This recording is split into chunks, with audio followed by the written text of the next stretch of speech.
Iginiit ng kampo ni Vice President Sara Duterte, depektibo ang dalawang impeachment complaint laban sa bise na idineklara ng House Justice Committee na may sufficient grounds o sapat na basehan para umusad sa pagdinig. Pagbibigay diin ng abogado ni VP Sara na si Attorney Michael Powa, nakaangkla raw ang reklamo sa anilay mga haka-haka lamang. For example, the SALN, sinasabi nila biglang nagkaroon ng ill-gotten wealth dahil merong SALN. Parang hindi po namin makita yung logical connection doon. So doon lang naman po talaga kami nanggagaling. Agad naman binira ng mga complainant ang pahayag na yan ng kampo ng bise.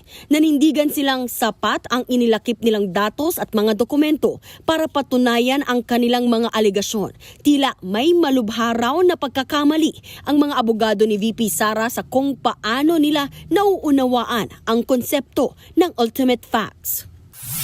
If you look at the 98-page complaint, yung 98 pages na yan, doon mo makikita yung mga ultimate facts, yung mga allegations. Naka-attach doon yung voluminous records proving the allegations in the complaint. Minsan nga ako'y nagdududa, tama ba yung complaint na binabasa ng defense team?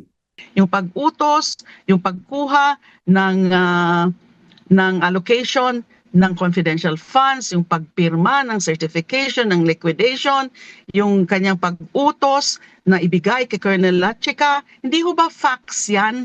And then yung sa threat, dun sa assassination, those are facts. Yun ang mga ultimate facts na tutugon doon sa mga grounds. So malinaw na hindi legal conclusions ang mga nakalagay sa complaints. Kabilang sa ugat ng impeachment complaint sa bise ay ang mali umanong paggasta sa confidential funds ng OVP at DepEd. May kinausap na ako na tao. At sa banta ni VP Sara sa buhay ni na Pangulong Bongbong Marcos at ilang miyembro ng pamilya.